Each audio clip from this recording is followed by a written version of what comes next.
So I have decided that I'm done. I'm done with building muscle. I'm done with bodybuilding. Just reached a point where, I can't deal with all the soreness, the fatigue, the lethargy. So, yeah, I'm done with it. But you're probably wondering, like, where are you going then? I am still going to the gym, but I'm probably just going to do some cardio, elliptical, maybe hop into a Tabata class. So obviously I'm fucking around, but we are going to be pulling back here. So I'm at the end of the rebound phase right now. So this is my third last workout, my last pull day. I actually feel pretty good, but we're going into a recovery phase, whatever you want to call it. Recovery phase, holding phase, health phase, maintenance phase, all different names for the exact same thing. And this is one of the most important things that you can do when you look at a long-term program for building muscle. You have to have these phases penciled in. So I am feeling pretty good, but I am getting to a point where, I'm starting to max out when it comes to my progression. A lot of the exercises that I'm doing, like I'm having to grind out the last few reps. I do have a few aches and pains. Actually, a lot of like the aches and pains I had that were related to being heavier. Like I was really kind of having some lower back and especially like leg pain on the Stairmaster for my cardio, which I think is just from gaining weight very fast. That's completely gone. So all I really have is like there's like a tight spot in my my upper back on the left side that kind of, it definitely does hinder my exercises a little bit. So I did get a really good, the best massage I've ever had actually the other day, but that didn't do a whole lot. That fixed some of like the tightness in my upper back traps, but it didn't really completely fix the tight spot in the upper left part of my back. So, and you can't expect things like massages, physical therapy, etc., to drive your recovery. What's going to drive recovery is taking big blocks of time. So anywhere from 4 weeks minimum to could be up to 3 months if you need it, where your priority is recovery. So what does that look like? What's it going to look like for me? Since I'm working with a coach, I don't know exactly, but I have done a few with him already. I've done 2 of them. The first one I did last year was, I think a bit longer. I don't remember exactly, but that's because I had some lingering knee pain. It was both of my knees and one of my elbows. And so we were basically just taking recovery time until I solved those issues. And I changed my training to 3 days a week. I wasn't pushing hard at all. And I think it took like 6 to 8 weeks, and then I was good to go again to ease back into things. Our second holding phase, I think, was 5 or 6 weeks. So we didn't have a specific reason to do that other than it was just a holding phase that we wanted to do before we started prep, because obviously prep is very stressful, hard on the body, hard on the mind, so good to do a recovery phase before that. So yeah, I assume this one will be shorter as well, but we'll see. My coach is the one who's calling the shots. What we'll likely do is taper training down. Like I do my training, but I'm grateful my coach does give me a little bit of guidance on more kind of big things like that.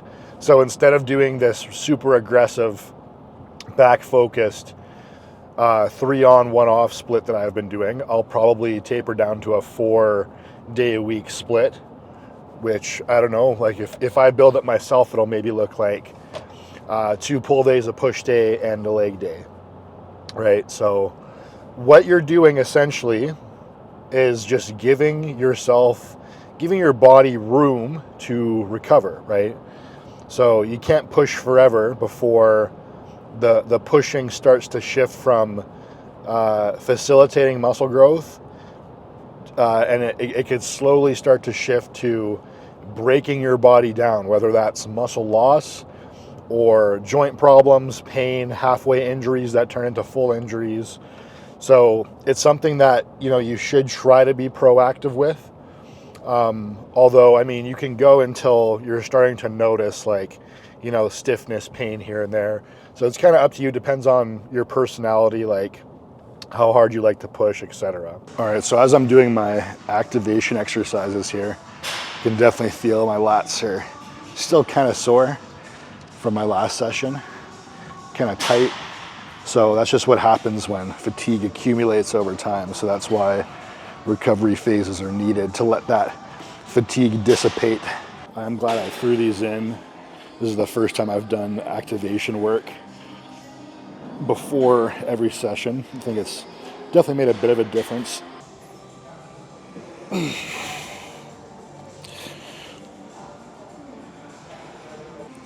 So I'd say the benefit of those activation exercises come down more to the mental side of it than the physical.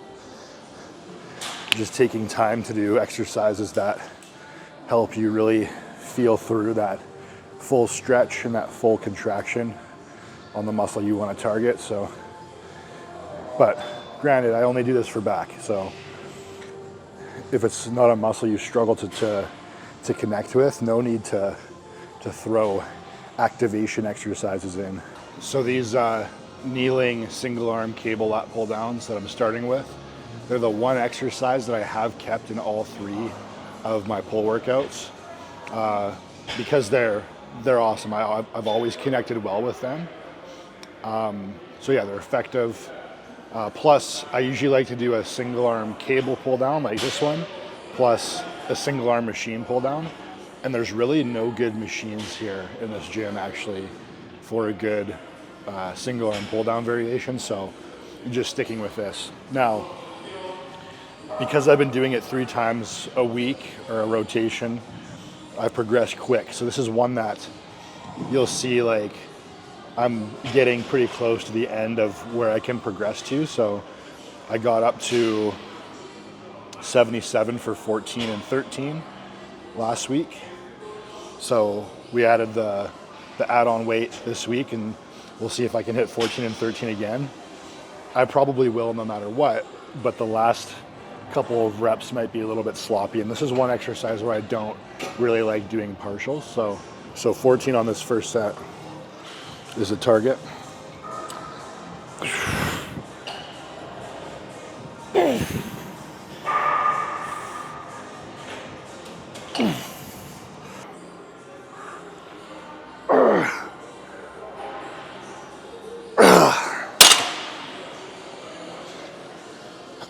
All right, yeah, so first arm, not bad. Like, the second last rep was good. The last rep was like, felt like maybe a little bit more than a half rep, so not bad. So another thing that I noticed there is, like, in anticipation of the sets being harder, my tempo is quite a bit faster. So, I mean, can you really say you're progressing when your tempo is getting faster, you're using more momentum, etc.?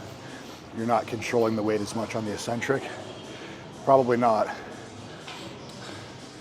So, all things that lead to the answer being time to reset. And we'll talk more about what that looks like when I start my hold. All right, so back off set, or as I am going to start calling them, cleanup sets.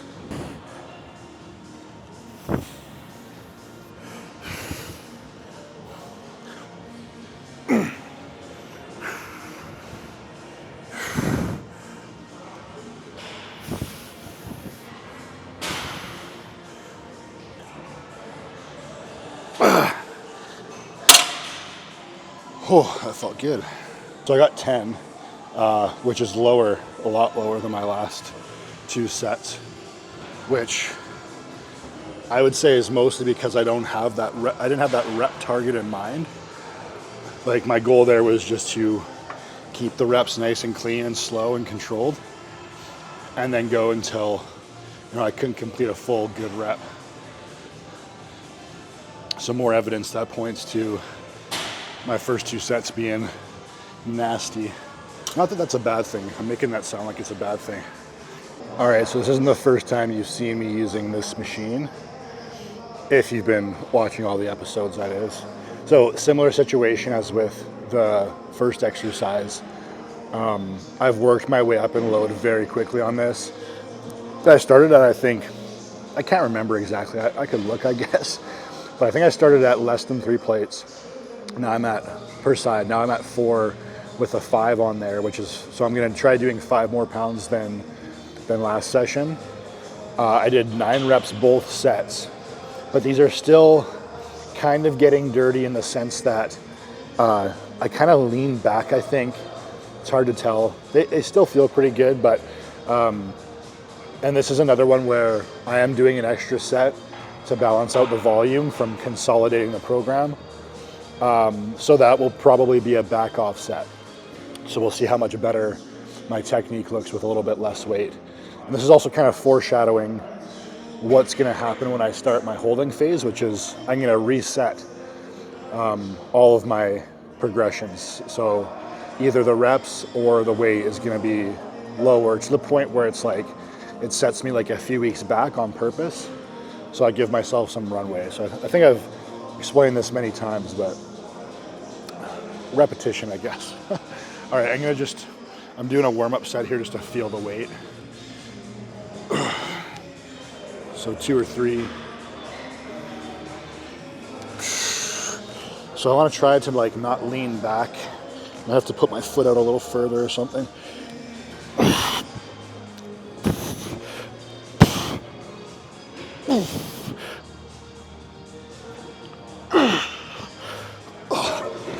That felt good. I kind of went on my tippy toe a bit. Might have fixed the leaning problem. Let's see if I can replicate it on this side.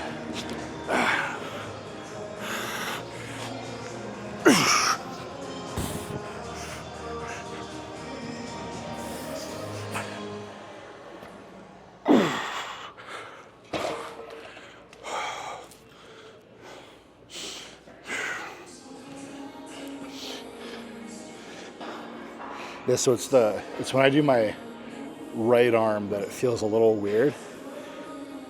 I don't feel as in control over kind of like my position. I have to sort of lean back. So not a big deal. It feels good on both sides, but good thing to note. We'll see if I can fix it in the back off cleanup set. All right, so again, last session I did 9 with 180 per side. So this week I got 185 on. I'm gonna go for 10 because that's the top of my rep range. And this is the last session of the rebound.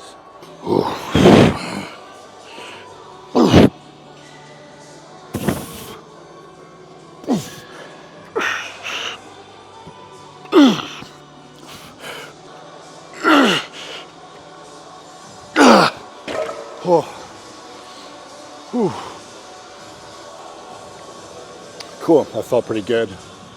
It's the other side that feels weird. I gotta kind of get tall and not lean like this. That's what I'm doing wrong on the other side that I can't seem to get around.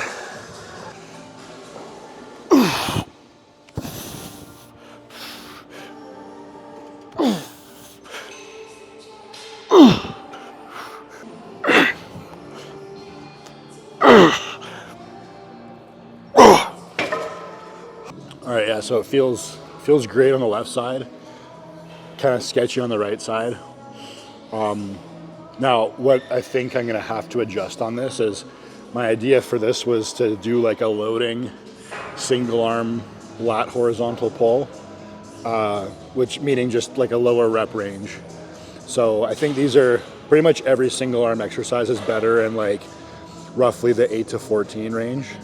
So I'm gonna do my back off set, and then when I start my holding phase and I keep doing these, I'm gonna reset and work my way back up through a bigger rep range. But But anyway, last heavy set, then we'll do our cleanup set. So I'm gonna try to hit 10 again, but I might not be able to.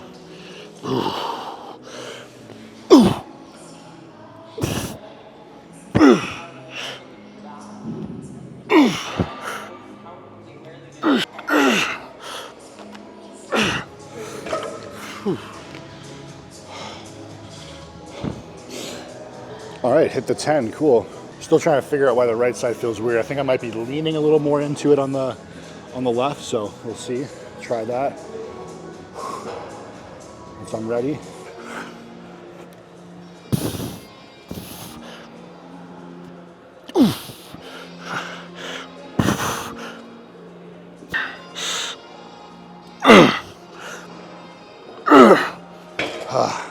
I mean, it feels good enough, but it's not as good as the left side, which is kind of funny because the left side is the side that I was mentioning earlier. I have that tight spot in my back on.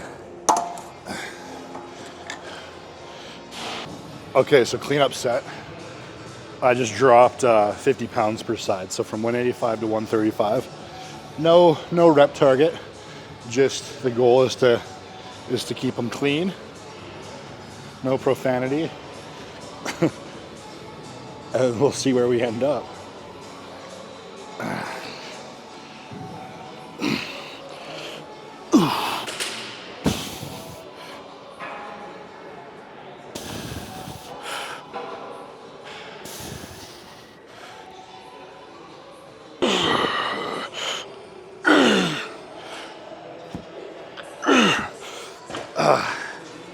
So I got less than I did with 50 more pounds.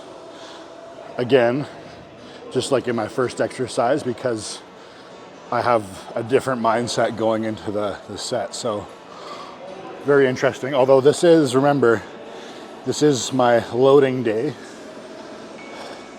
So there's a place for dirtier reps and there's a place for cleaner reps. Although I would argue that my dirty reps are most people's cleaner than a lot of guys do any of their reps.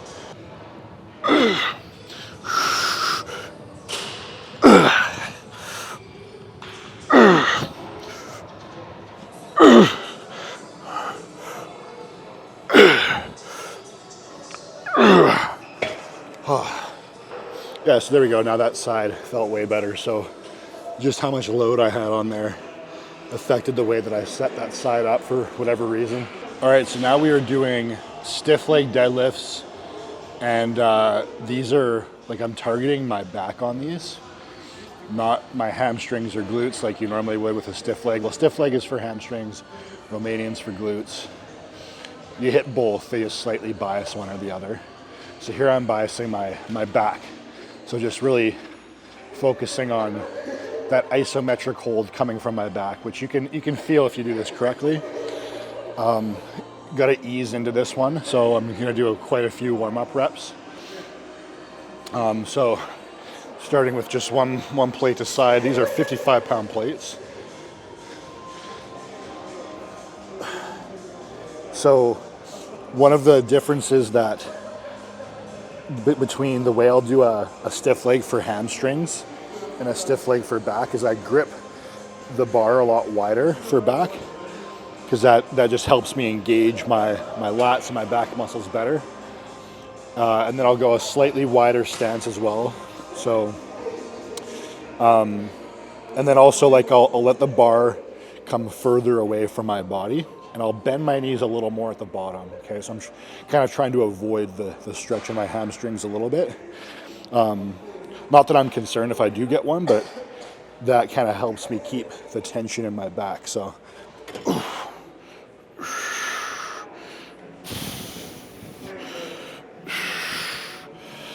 like right away, I'm squeezing my lats, keeping my back tight, and I want to just maintain that throughout the full course of the range of motion here. So, all the way to the floor.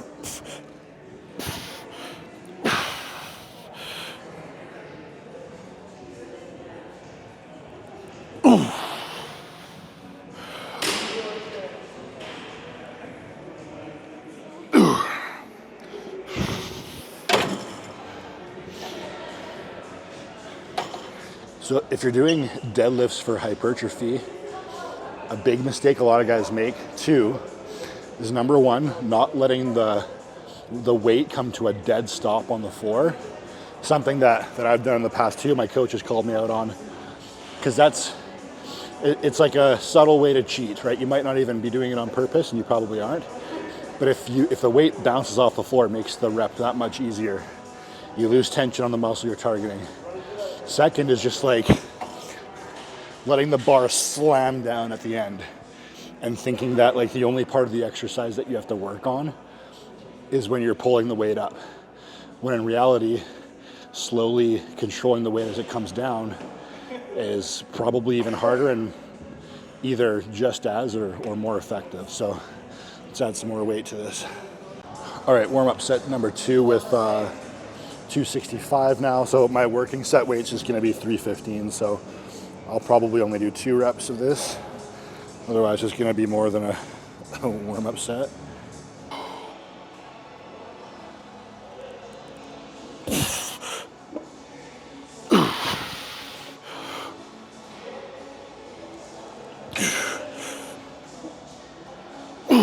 All right, so I'm going for 8 reps on this set. I've been sticking with 315 and working my way up with reps from 5. So this has been going a little bit slower, but that's all right. One more thing I want to mention here, technique-wise, when it comes to deadlifts, any type of deadlift, your goal is to keep your spine neutral. So a lot of guys will try to prevent their spine from extending like this. They'll flex it and they'll look up. I'm looking like straight forward the whole time. So that means, and you'll see this if you pay attention to it. So when I'm standing up straight, I'm looking straight ahead. And as I hinge, I'm looking lower and lower because my spine is just staying in the same spot, right? I'm not trying to look up really high to keep my spine like hyperextended like that, right?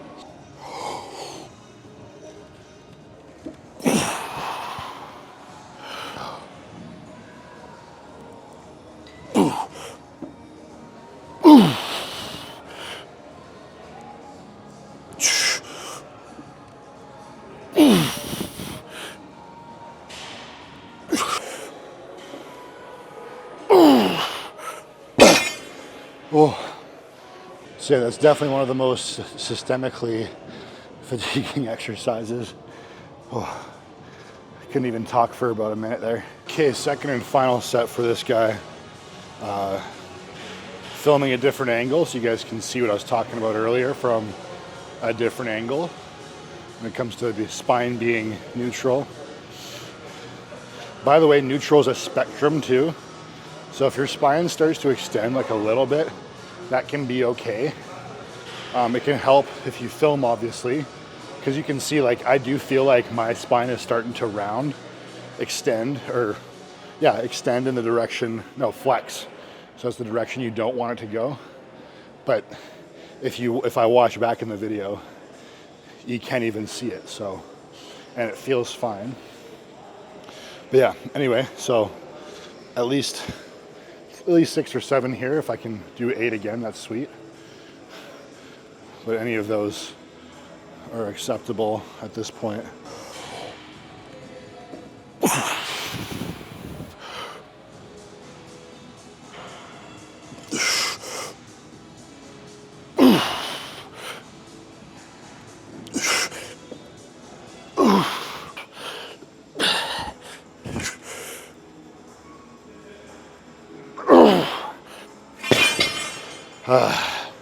I forget how many reps I did.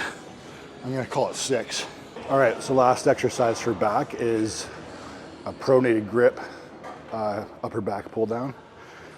So good exercise to load the upper back vertically. I would not do these for lats unless you're using a neutral grip. So anytime you see someone using a pronated grip for lat pull downs, it's really probably upper back pull downs. Okay, so the way that I set up is grip width. So my elbow joint does not drop below a 90-degree angle. Okay, so basically my forearms, I want them pointing straight up and down the whole time. Because if it's not that way, if they're too close in, this is gonna make it hit your arms and your biceps, your forearms, brachialis more. If you're too far out, you're just not in as strong as a position. Okay, so for me, this sweet spot's like right around here. Okay, and then I start pretty vertical, and I'm trying to feel tension across the top of my lats when I get set up here. And then as I pull, I hinge back a little bit. So I'm not pulling like straight down like this. I'm pulling a little more horizontal. Nice full stretch.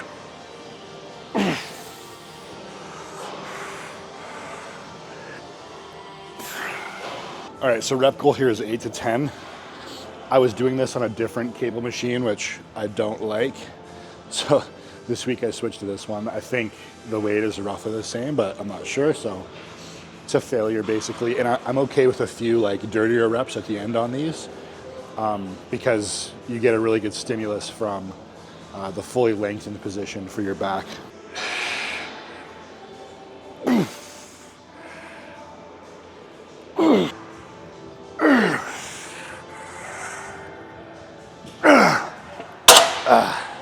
So you'll notice even in like my final dirtier reps, I stay in control. And this is like an exercise you want to be especially careful on.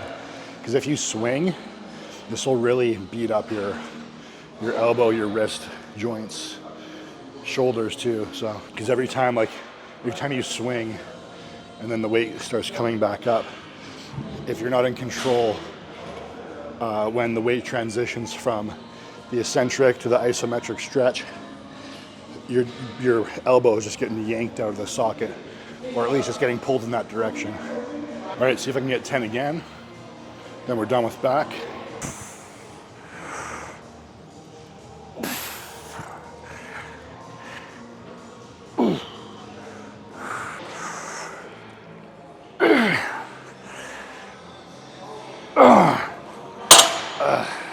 All right, so for traps, I'm doing a wide grip Smith shrug.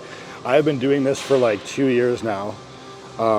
Only thing is I've been doing it standing, but since this workout is very fatiguing to my erectors, like these would kill my erectors to do after my back work.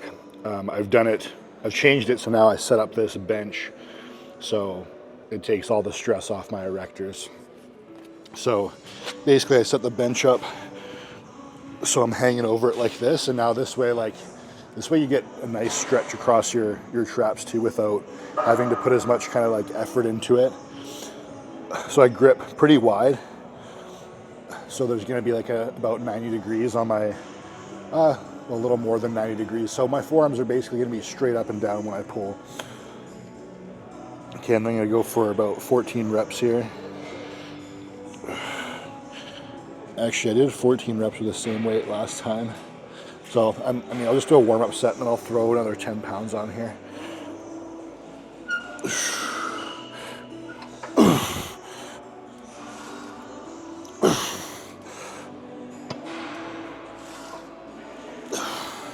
So this is another exercise that's very popular for jerking and bouncing.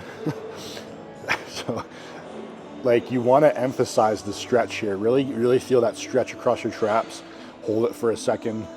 Go nice and slow. You'll feel it way more in your traps and way less in your joints, shoulder joints, elbow joints, wrists.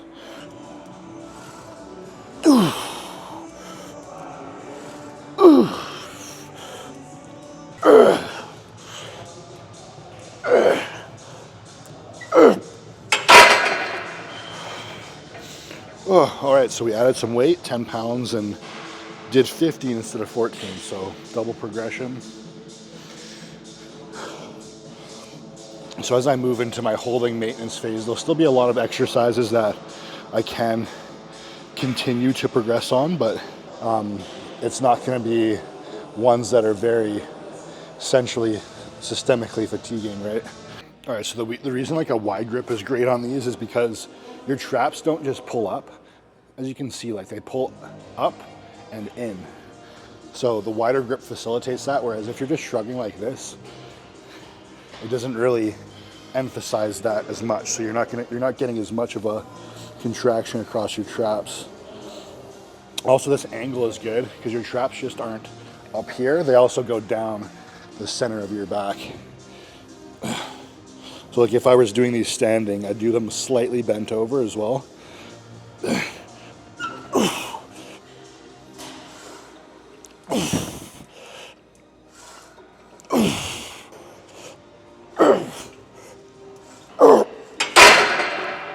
All right, last set of these. 14 I'm going for to double progress on every set. Ooh, it's not as wide as I want to go.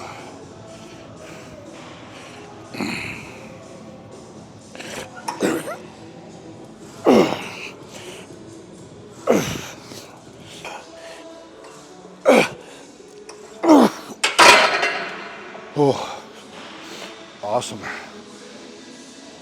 This is the week those have definitely felt the best.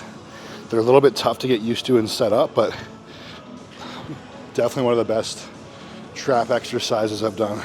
All right, so reverse pec deck fly, definitely one of the most effective rear delt exercises. Been a staple for me. I've had it in my program for like 2 years. So great if you do it right. So I got the seat set up as high as it goes. The chest pad as far in as it goes. And then basically you're gonna lean into it like this a little bit forward. And then what I'm trying to make sure I do here is keep my scapula protracted. Okay, so I don't want my scapula to retract. All I want is my arms to come out like this. So hopefully you can see the difference, not this. So I'm not doing this. I'm doing this, right? Just my rear delts working.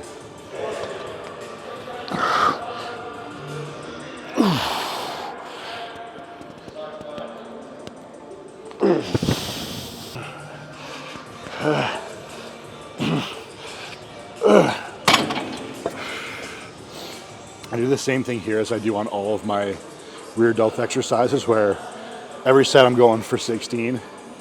And then basically the difference is the last few reps in each subsequent set is going to be a little bit more, it's going to include more partials, more forced reps.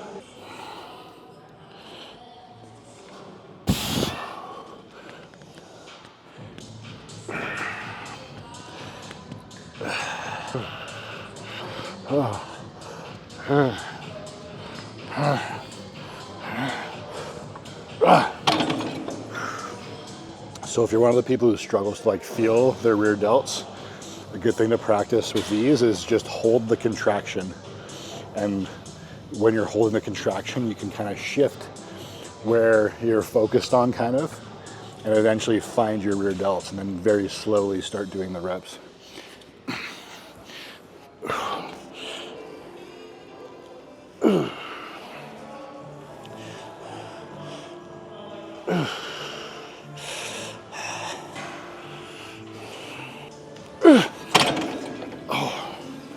All right, last set.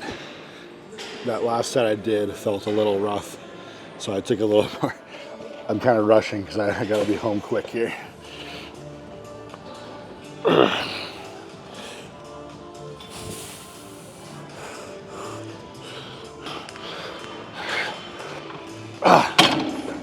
All right, so this is easily one of my favorite bicep exercises. Another staple that I've been doing for a while. So it's a single arm incline dumbbell curl. Now, it's definitely not the same as if you do it with 2 arms, because like, look at the way that I lean to the side when I do this. Obviously you can't lean like that when you're lined up to do both arms.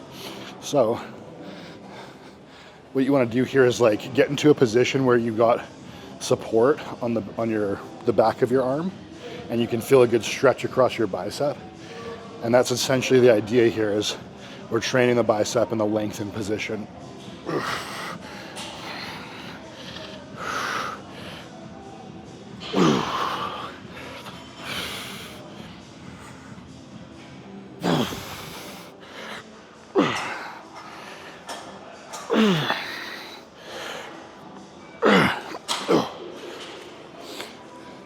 So I'm just matching reps on these because this is it's a small isolation exercise. You're not gonna be increasing load every week, never mind. Like, yeah, like every week would be ridiculous. Maybe once every 6 months to a year. If you want to hear me rant more on that, watch the last episode, or episode 4.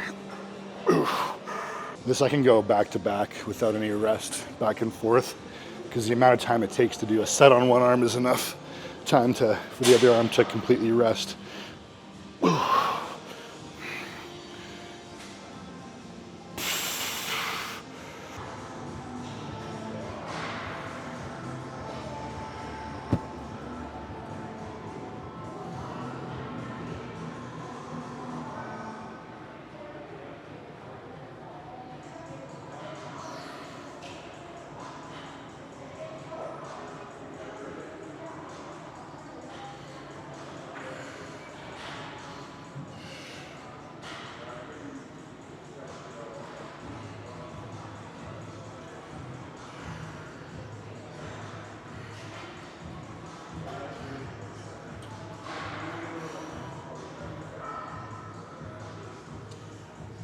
All right, last pull day of the Rebound is licked.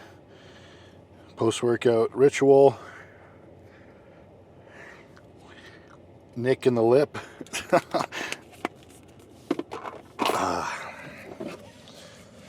Good session. Yeah, I'm definitely feeling beat up.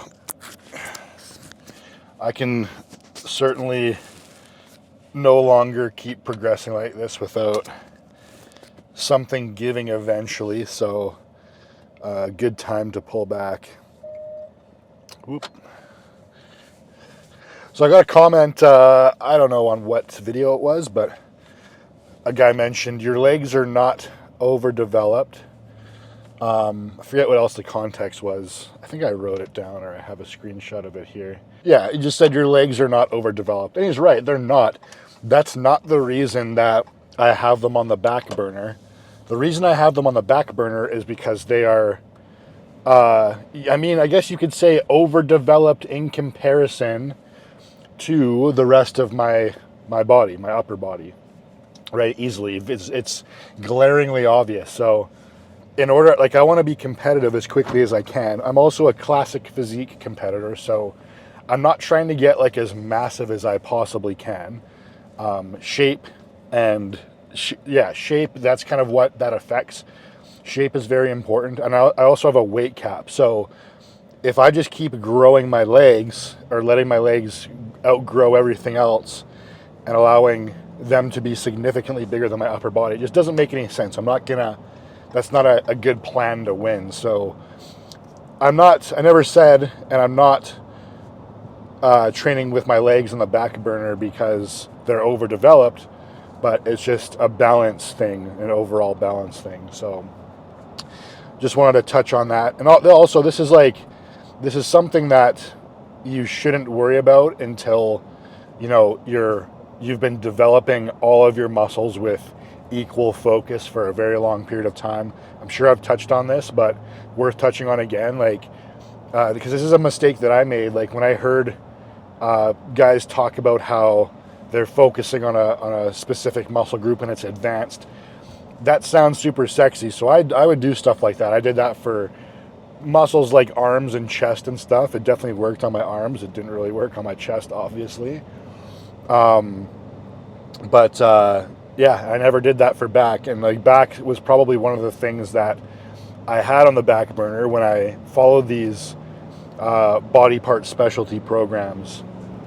So just know, like, when I talk about how I am allocating the volume in my training, that is for me and not for you. But anyway, that is a wrap on vlog episode 6, so the last Rebound vlog episode.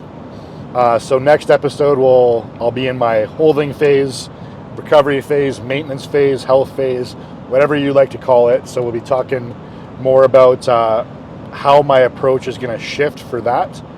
So it'll probably be less food, less training, and more recovery, obviously. So I'll be going over all the details over the course of that, starting next episode.